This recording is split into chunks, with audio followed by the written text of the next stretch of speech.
সেদিন দুপুরবেলা এই বাইপাস রোডের থেকে 2-3টি লোকাল ছেলে আমাকে দৌড়ে ডাকতে এলো। সেই সময় আমি নিজের কাজেই ছিলাম, তো একটু টাইম লাগলো আমার যেতে। আমি গেলাম, প্রথমে আমি শুনলাম যে একটা ডাম্পারে নাকি একটা কুকুরকে ধাক্কা মেরেছে। তারপর দেখলাম যে একটা 16 চাকার ডাম্পার একটা মেল ডগকে মানে মারাত্মকভাবে ধাক্কা মেরেছে। সেই ধাক্কাটা কি বলবো, মানে 16 চাকার ডাম্পারে ধাক্কা খাওয়ার পরেও যে কারোর বেঁচে থাকা সম্ভব, এটাই একটা অদ্ভুত ব্যাপার। মরেও যেত। তো ওখানকার ছেলেরা গিয়ে সঙ্গে সঙ্গে ড্রাইভারকে আটকেছে, না হলে পরে রান ওভার হয়ে যেত।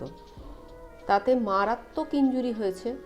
তো আমরা তখন মানে কি ইনজুরি হয়েছে সেই সময় দেখে বোঝা সম্ভব ছিল না, পরিস্থিতি ভয়ঙ্কর ছিল। স্ক্রোটাল স্যাকটা ফেটে গিয়ে একটা টেস্টিস বাইরে চলে এসেছিল। ইন্টারনাল ইনজুরি তো অসংখ্য ছিল। বহু কষ্টে আমরা তাকে একটা টোটো করে তুলে সামনে ওই ভেটেরিনারি হসপিটালে নিয়ে গেলাম। সেখানেও ডিস্ট্রিক্ট হসপিটাল হলেও অ্যারেঞ্জমেন্ট অত্যন্ত সামান্যই। তবুও ডাক্তারবাবু তার স্টাফদের নিয়ে অনেক চেষ্টা চরিত্র করে একটা স্টিচিং করলেন, মানে কাইন্ড অফ ফার্স্ট এড। ওটা অত বড় একটা অ্যাক্সিডেন্টের জন্য ওটা তো একদিনে সারবার নয়। এবং বলে দিলেন যে অনেক সময় লাগবে। ইঞ্জেকশন দিলেন, ইঞ্জেকশন লিখেও দিলেন। সেসব আনলামও আমরা। আপাতত সে আমার ঘরে, আমি তাকে শেল্টার দিয়েছি। এরপরে সে আছে, তাকে নিয়মিত তোলা, সরানো, ইঞ্জেকশন করা, খাওয়ানো সবই আমি করি। এইভাবে চলতে চলতে আমিও হয়তো একটু কেয়ারলেস, একটু ক্যাজুয়াল হয়ে গিয়েছিলাম যে ঠিক আছে, ও তো আমাকে কামড়াচ্ছে না, তাহলে হয়তো কামড়াবে না। কিন্তু ওর যে অসংখ্য পেইন আছে সেই ব্যাপারটা আমার মাথায় সেই মুহূর্তে ছিল না। আমি ওকে খুব যত্ন করেই তুলেছিলাম, তবু তোলার সাথে সাথে ওর একটা ভাঙা পায়ে সম্ভবত খুব জোর লেগেছিল। আর লাগার পরেই ও আমাকে কামড়ানোর জন্য আমার হাতটা খুঁজছিল। আমি তাড়াতাড়ি ওকে মাটিতে নামিয়ে দিলাম। নামিয়ে দেওয়ার পরেও ও কিন্তু ঠিক এসে আমার পাটা সামনে পেল, পায়ে কামড়ে ধরলো।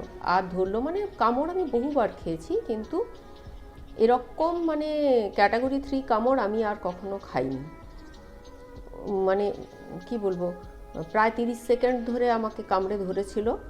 আর ট্রাকটা যখন ওকে পিষে দিচ্ছিল তখন ও টায়ারটাকে কামড়ে ধরেছিল, সেই ফোর্সটা নিয়েই ও একইভাবে আমাকেও কামড়াচ্ছিল। আমি যন্ত্রণায় চিৎকার করছিলাম, কিন্তু পাটাকে আমি উল্টো দিকে টানিনি, টানলে হয়তো আমার খানিকটা মাসল ছেড়ে বেরিয়ে যেত। প্রায় 30 সেকেন্ডের কামড়ের পরে প্রচুর রক্তপাত হলো। আমি সঙ্গে সঙ্গেই বাড়িতে লাইফবয় প্লাস দিয়ে ফেনা করে জায়গাটা ধুলাম, ওষুধ লাগালাম। ইঞ্জেকশান তো নিয়েছি, টেডভ্যাক ইঞ্জেকশন নিয়েছি, ভ্যাকসিনও চলছে। তার সঙ্গে ডক্টর আবার ইমিউনোগ্লোবিউলিন নিতে দিয়েছেন, ওটাও নেওয়া হয়েছে এবং ওটা প্রচণ্ড পেইনফুল। যাই হোক, একটাই ইঞ্জেকশন নেওয়া হয়েছে, এখনও আরও বেশ কটা নিতে হবে। আর প্রত্যেককেই বলবো, ডগ বাইট, এই প্রসঙ্গে বলে রাখি, ডগ বাইট যদি হয় কখনোই অন্য কোনো এই ঝাড়ফুঁক অমুক তুসুক লাগালাম বা ঠিক আছে ডোন্ট কেয়ার ও ঠিক হয়ে যাবে, ওই জিনিসটা করবেন না। অলওয়েজ ইঞ্জেকশন প্রপারলি এআরভি নেবেন। হসপিটালে গেলে খুব সহজেই পাওয়া যায়, ফ্রি অফ কস্ট, কোনো সমস্যা নেই, ওটা আপনার জন্য সেফ। এরপর আমি ফিরে এসে কুকুরটাকে সাবধানে তার তোলার জায়গা, মানে শোয়ার জায়গায় ঢোকালাম। এখন তো আমি যাই করছি ওর মুখটা বেঁধে পরে করছি, কিছু করার নেই। তারপরে পায়ের যে ভাঙাগুলো ছিল, 2টো পা ভেঙেছিল, তো ডক্টর প্লাস্টার করেছিলেন। কুকুর পরের দিন পুরো প্লাস্টার একদম কেটে উড়িয়ে দিয়েছে। আর যেটা রয়েছে সেটা হচ্ছে লোয়ার অ্যাবডোমেনটা এখনও ফুলে আছে। ডাক্তার বলেছেন যে ওর যেটা পেরিটোনিয়াল মেমব্রেন আছে ভেতরে, সেটা সম্ভবত ফেটে গেছে। কিন্তু বাকি ফিজিওলজিক্যাল অ্যাক্টিভিটিস, ওর হাঁটতে চলতে পারছে না, বাট উঠে বসা বা এমনি নিজে ঘষে ঘষে সরে যাওয়া এগুলো পারছে। ফিজিওলজিক্যাল অ্যাক্টিভিটিস, খাওয়া দাওয়া, পটি করা, হিসু করা, এগুলো সব ঠিকঠাক আছে। ফুড ইনটেকও নর্মাল। তো জানি না কি হবে, আমরা আপ্রাণ চেষ্টা করছি, দেখি দীর্ঘকাল যদি প্রয়োজন পড়ে তাহলে একটা ছোটোখাটো অপারেশন যদি দরকার হয় তখন করাবো। পেরিটোনিয়াল মেমব্রেনটা রিপেয়ারিংয়ের দরকার হবে কি না আমি জানি না।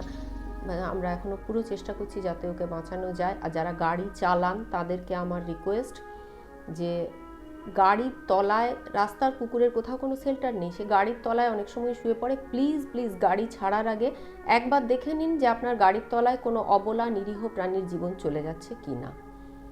ধন্যবাদ।